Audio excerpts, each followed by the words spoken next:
So back in the day, I was leading a DevOps transformation. If you had 6 software engineers in a team, you would have 2 engineers who were like, I don't care, I just want to code. You'd have 2 engineers who were, yeah, okay, if you teach me something, I'll learn it. Then you had 2 engineers who were like, I want to know all about this AWS thing. I want to know everything about it. Teach me, I'm like a sponge. So I think we should talk about how much DevOps should a software engineer know.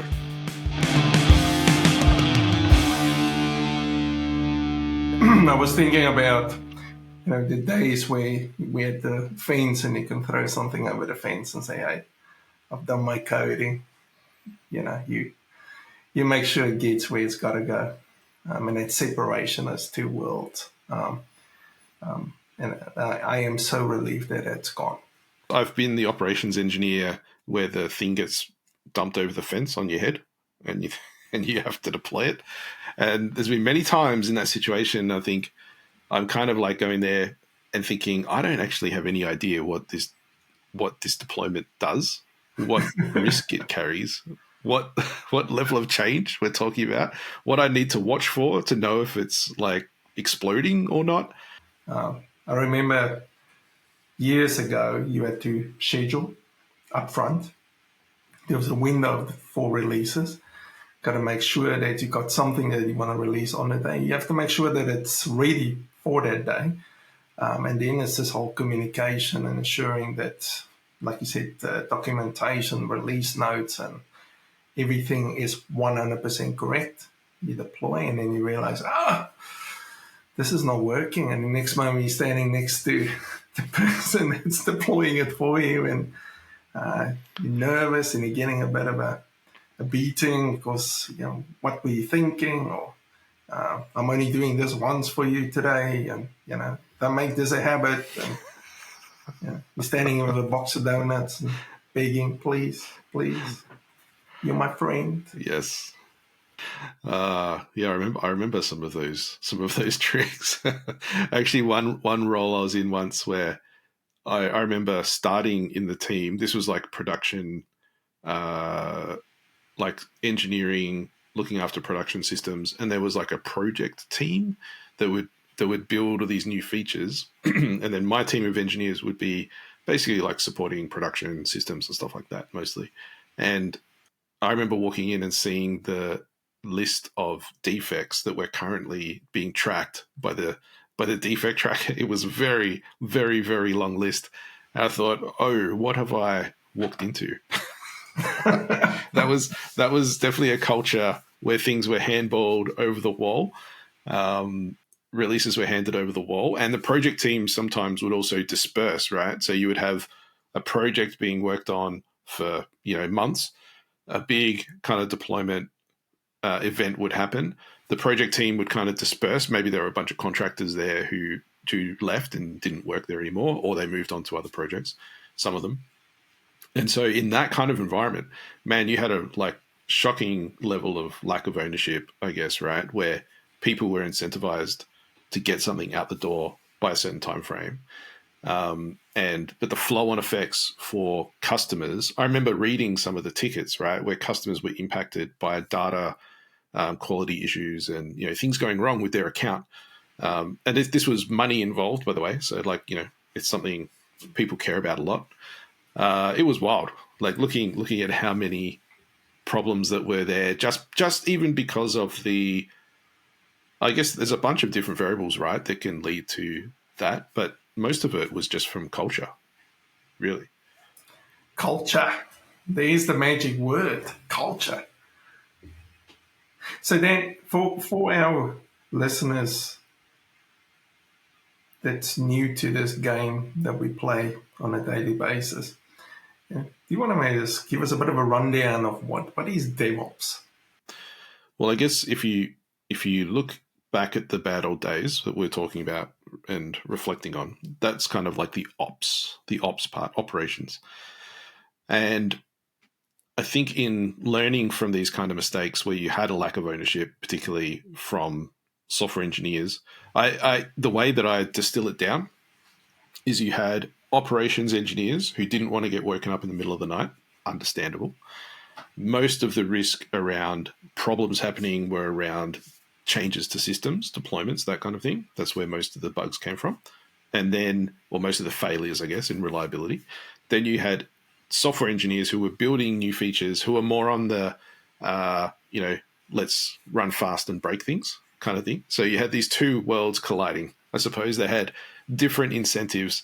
One didn't want to get woken up, and one was like, yeah, let's just ship it. And I think over time, we've learned that, hey, it's better to have aligned incentives and work as a team. And therefore, I guess you have this concept of, the term is kind of shift left, where you have a software, life cycle where designs of software happens, building of software, testing of software happens, deployment happens. And it's like, can we actually shift these practices into the beginning of when something gets thought about and dreamt about?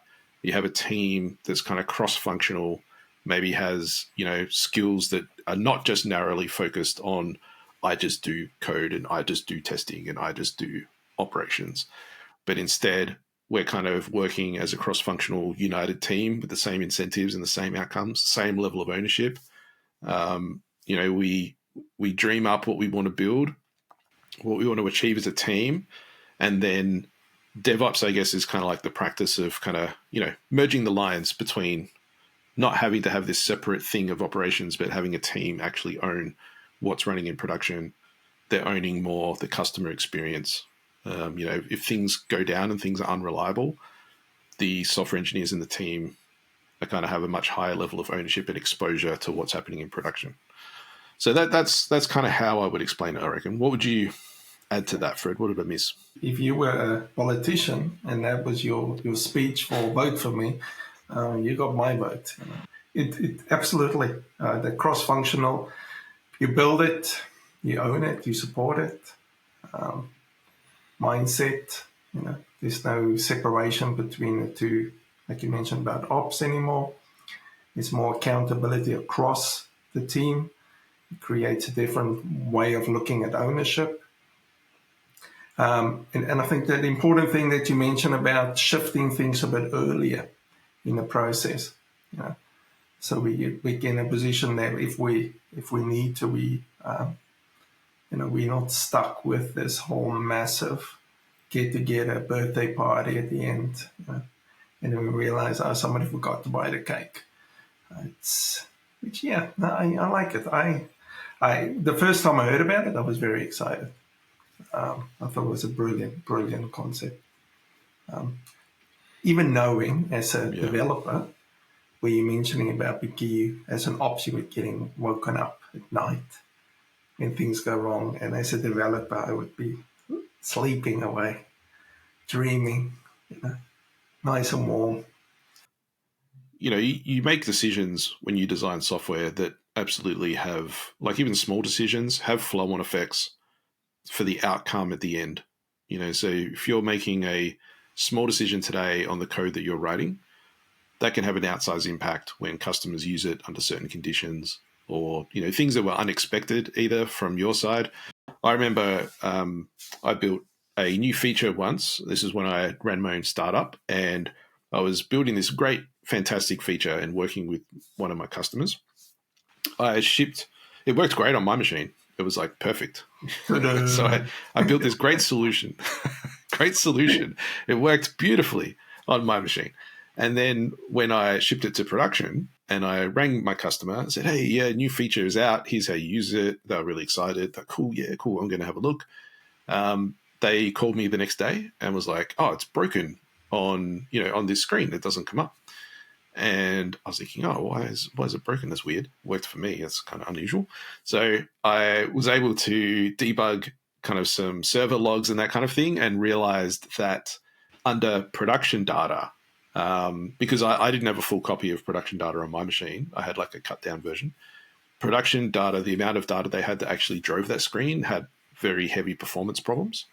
And so it was a lot of data that was being shown.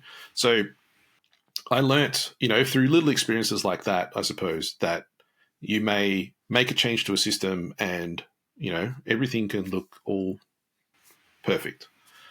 But unfortunately, sometimes it's not always the way when it runs in production. It's interesting you're talking about the customer. And I think there's been, even with DevOps and the practices and the things we're doing at the moment, it's definitely been a shift in creating a more awareness and visibility and understanding for the engineering teams around the experience for the customer. Yeah. So it's similar to when we're talking about when you're deploying, it's now in your area, it's in your face. I think that feedback from the customers is becoming closer and closer as well, and understanding, what is the customer's expectation. So it's definitely ramping up. Yeah, I really like that approach actually, and the focus. I've maybe because in my early kind of working career, before I was in tech, I was working in jobs that were quite close to customers, like either customer service, sales, that kind of thing, right? Like you're dealing with customers all the time, every day, all day, every day. And I think with those experiences, I probably assume that I've been influenced by those experiences. So I can see quite firsthand and enjoying and solving problems for customers. And it's something I really enjoy. It's actually part of software I really enjoy as well. Just writing software is one thing, but being able to solve a problem for a customer and have them use it, hear their feedback, like know how it's impacted them or helped them, that's like a much bigger payoff for me. So it's always been a really great thing, I think, to focus on customers. Sometimes, in larger teams in particular for engineering, it can be difficult for larger teams. Sometimes you have someone else in the business that represents the customer to you. And sometimes that's not always accurate either. So I think it's always good. I guess I haven't yet figured out, maybe as an industry, I don't think we've kind of worked out exactly the practice of how do you get engineers to be in your customers' shoes. It's interesting. I was just going to say, if I think about Kmart, I think Kmart's one of the organizations where if you're working for them, even if you're in IT or an engineer, that once a year you've got to work on in one of the shops on the floor, close to the customer, understanding the product that you're selling. Sometimes one of that is the golden ticket for you to really understand your customer. So two things I thought of. One was, as a CTO of a smaller organization, one thing I do really enjoy about it is that I'm much more in the mix in terms of support, like customer support. So if a support ticket gets raised, actually the support team can escalate tickets directly to me. So I find that quite good because I can have conversations with customers and find out, what's happening in their world. I can kind of get firsthand how they describe the pain or the joy of like using the product. I think that's quite invaluable. Being in the support, I have heard of companies, I can't remember any off the top of my head, the names of them, but I know there are some companies that do not so much in the Kmart example where you're retail and you're on the floor with customers, but there are some companies that put engineers into the support team where you're doing customer service and customer support. So yeah, I think it's great. You learn so much just from hearing directly from people. I had a meeting with someone last week, I think it was, where we were talking about their product. I'm a customer in this context, and they asked me, "Oh, is there anything at the end just to wrap up? Is there anything you can give us feedback or?" And I said, "There's one thing about your product. It's actually a feature like what you said. It's not a button, but it's kind of like this function in the app." I said, "If you just got rid of that, because I find that super confusing." And I get it wrong every time because I don't use the product. We use the product every day, right? But it's an automated system, right? So I'm not logged into the dashboard every day. But when I do go into the dashboard to change something or to update something, nearly every time I get it wrong. And their support team has to send me a message and say, "Oh, hey, they're so nice about it. Oh, hey, you put it in the wrong organization account thing. You have to select the thing." I'm like, every time I go in and get it wrong, just take that feature away. I don't need it. I don't need that feature. Yeah, I can actually picture the support team going, hey, everybody, It's Dan again. It's Come, done it come again. get it around. They probably have a little copy and paste snapshot like thing, like a little snippet. Just put that in the support ticket. What do you think about like on call and stuff like that, right? Because I think sometimes software engineers, one of the beauties of being separated from operations and production is you get to sleep at night, and that's a wonderful privilege to have, right? Like, why would you trade that? What are your what's your take on that? I've never been a fan, right, to be on call, but I can understand why you have to be on call. I think for me, it's like everything that you do in life. If there's a reason and there's a purpose, and you feel invested in what you're building, and it's like close that connection to the value that you deliver to your customer, then being on call. You were talking about Terraform and how if you I guess it's with any, even with code. So today you're in this piece of code and you understand it. You don't spend weeks, months, incident occurs, and now you suddenly have to remember how it all works. And I think Terraform falls in that same bucket for me. Where you just get into the mode of understanding how it works, and then you disappear for a while, and you come back, and you're like, oh, geez, what is this again? How do you do this? Yeah. Do you think it's easy to use Terraform, No, CloudFormation? no, I don't. Well, just from looking at the last 3 years, right, 3.5 years. So I've been at Homes for about 3.5 years, and we started with Terraform. I didn't know it actually at the time when I started using it, so I had to learn it at the beginning, and it took me a little while actually to work it out. The first couple of versions of infrastructure as code kind of repositories that I created to manage AWS, the first few were a little bit, how you doing? Because I didn't know what I was doing. I was kind of like just piecing it together, trying to get it to work. Some of the patterns I used kind of weren't ideal. Over time, the very first setup of Terraform that I did was actually coupled to my computer. So I didn't know how to do remote state or anything like that. So I was but I was able to learn as I went along relatively okay.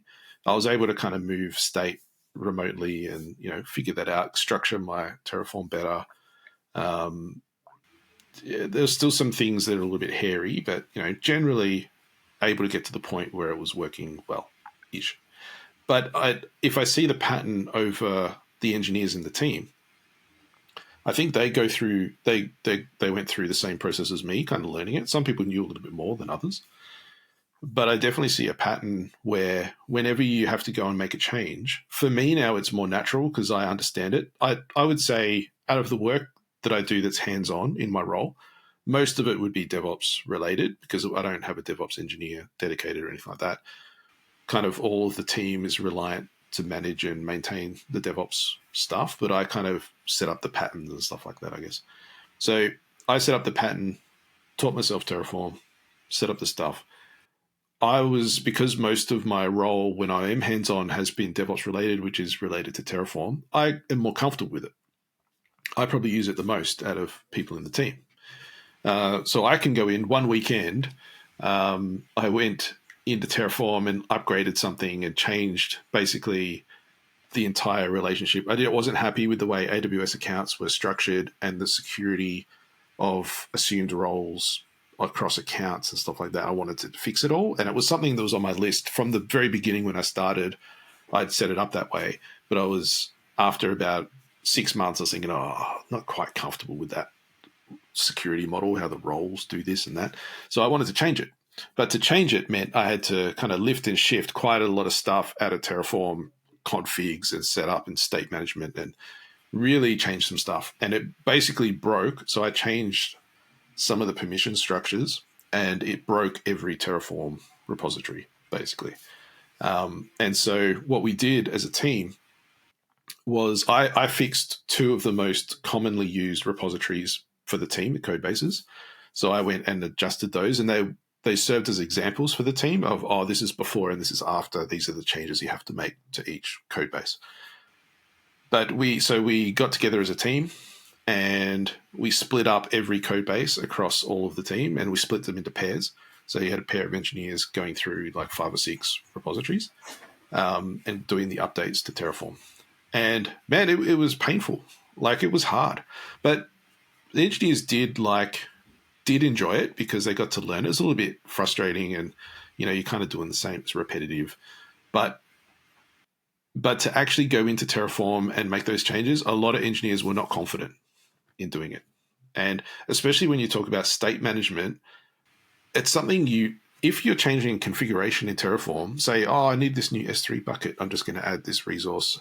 That's pretty minor, right? But when you go in and change the way Terraform handles state, where state is stored, how it kind of, some of the scripting around kind of orchestrating Terraform under CI conditions and all this kind of stuff, when you're changing those kinds of things, you don't change that very often at all. Maybe like once every 3 years or something like that. That was I think ours was once every 18 months, every 2 years. I left that model there for about 18 to 2 years and then changed it. So that doesn't happen very often. So when you have to go in and do it, it's pretty scary and not really easy to grapple with. So my wrist is buzzing. I think Dan just created another incident. Got an alert. Yeah, I've got an alert. It's something to do with Terraform. Oh dear, that's going to be terrible.